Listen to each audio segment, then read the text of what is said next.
Good morning, children. Welcome to the class of science. I, Purnima Dikshit ma'am, taking chapter number 8, Adaptation, How Plants Survive. And in today's class, children, we are going to do revision of our upcoming annual exams. As we have done one revision of the topic about types of plants in my previous class. And in that, you have learned that there are two types of plants. One is terrestrial plants, those which grow on land. The other one is aquatic plants, those which grow in water. So in today's class we are going to go with the second topic, that is the aquatic plants. Then children we will know about something related to the non-green plants, and then children we are going to know about the useful plants which we are using in various forms. So children, let's begin our class and try to understand what are the aquatic plants all about. Children, they live in water. The one which live in water are known as aquatic plants. So they are of three kinds, children: floating plants and fixed plants and underwater plants. So we are going to start with the first kind of plant, that is the aquatic plant, those plants which are floating plants. As you know, floating plants float on the surface of the water, and the stems are light and spongy. They have very light stem and spongy stem. Children, what are the examples of floating plants? The examples are duckweed and water hyacinth. So next we talk about the fixed plant, children. What are the fixed plants, children? Let us see. The fixed plants are those plants which have thin, long and hollow stems. And children, roots are fixed to the bottom of the pond as they are growing in any kind of water bodies, and their roots are fixed at the bottom of the surface of the pond. So you can say leaves of these plants are broad and flat with a waxy coating, because they are always remaining in water. So they have a waxy coating on the leaves so that the leaves does not rot. It never get rotten. And this waxy coating on the surface of the leaves prevent them from rotting. This is one quality they have. Clear? What are the example of the fixed plant, children? Those are water lily and lotus. I believe that most of you must have seen lotus plant. If you have ever visited to any tourist place, you must have seen the lotus plant growing. So if you have not seen, if you ever visit to any tourist place, you must see and observe the leaves of the lotus plant which are having a waxy coating which prevent them from getting rotten. So next we talk about the underwater plants, children. What are they? Let us see. Children, they have thin and narrow leaves without any stomata. Please note this point. They do not have any stomata. So children, how are they making their food? Let us see. Children, leaves absorb carbon dioxide and oxygen directly from the water through their surface. So this is how they are able to make their food, since they are not having stomata. Children, the example of underwater plants are tap grass and pondweed. These are the two examples which I am sharing with you. Next we are going to learn about the insectivorous plants.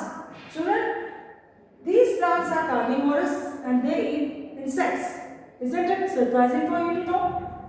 Their leaves are modified to trap insects and hence known as insectivorous plants. And children, the example of insectivorous plants are Venus flytrap and pitcher plants. As I have shown you in my previous videos with the help of a model, how the Venus flytrap and pitcher plant look.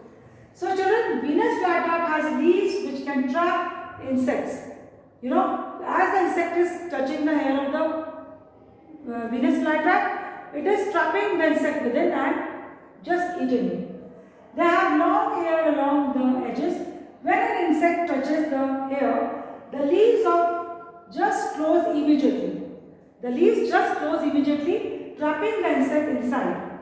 So this is how it is shown in your textbook also. Some examples I can share with you all about the Venus flytrap, how it is doing the trapping of an insect. How it is trapping an insect. Just observe, children. Here you can see the picture of the Venus flytrap, and here you can see the picture of a pitcher plant.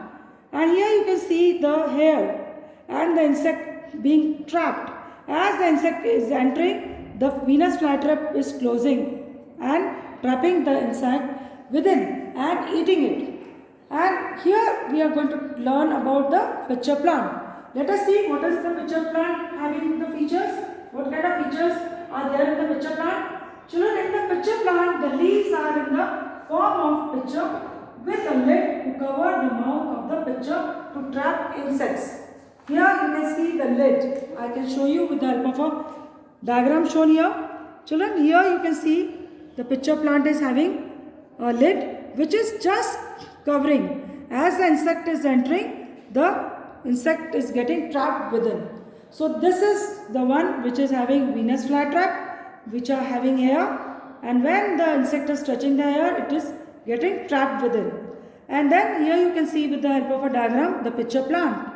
And here the lid is there and it is trapping the insect within this pitcher shaped leaf.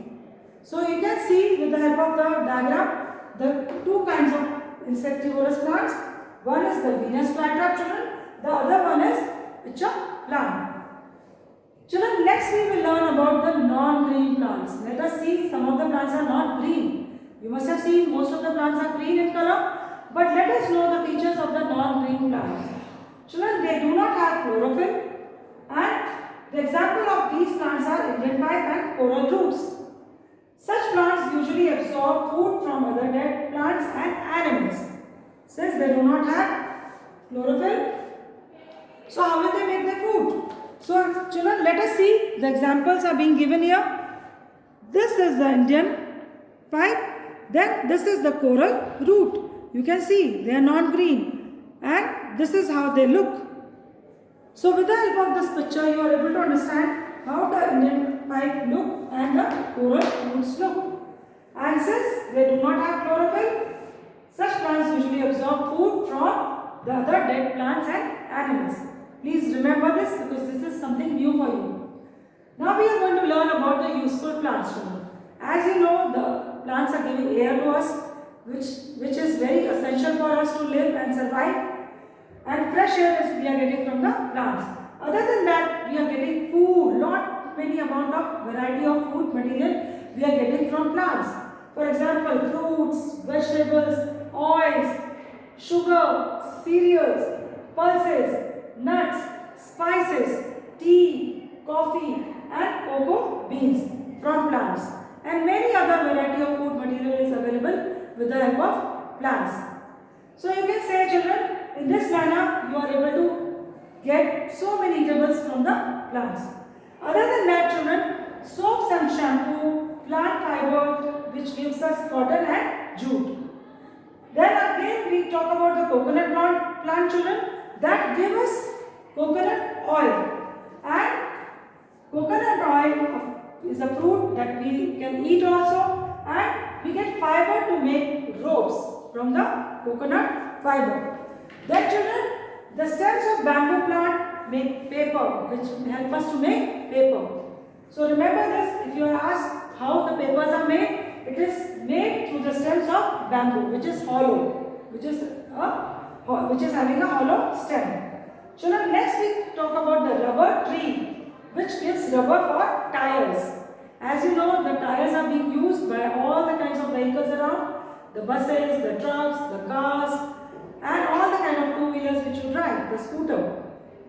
And this way you are getting rubber tree, which is providing you rubber for the making of tires. Please remember this. Next we can say you get gum from some of the trees, then you get wood, then you get paints, then you get medicines, then you get dyes. And most important, children, you get medicines from some of the plants such as eucalyptus, tulsi, cinchona and neem are some of the medicinal plants which give you medicines. So this way, children, you must take care of the plants as they are very, very essential for us and they are providing us with so many things. So you must grow as many plants as you can in your society or around your own house. So I hope in today's class, children, you are able to remember what I have taught you about the aquatic plants. That they are of three kinds: One is the floating plant. The example of floating plants are being given in your textbook, which is given here.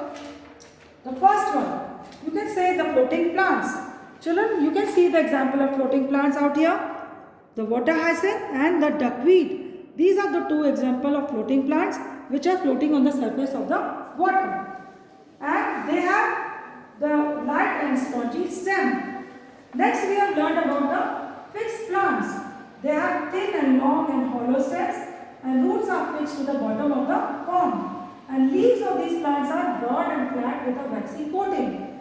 And here you can see with the help of a diagram of the water lily and the lotus.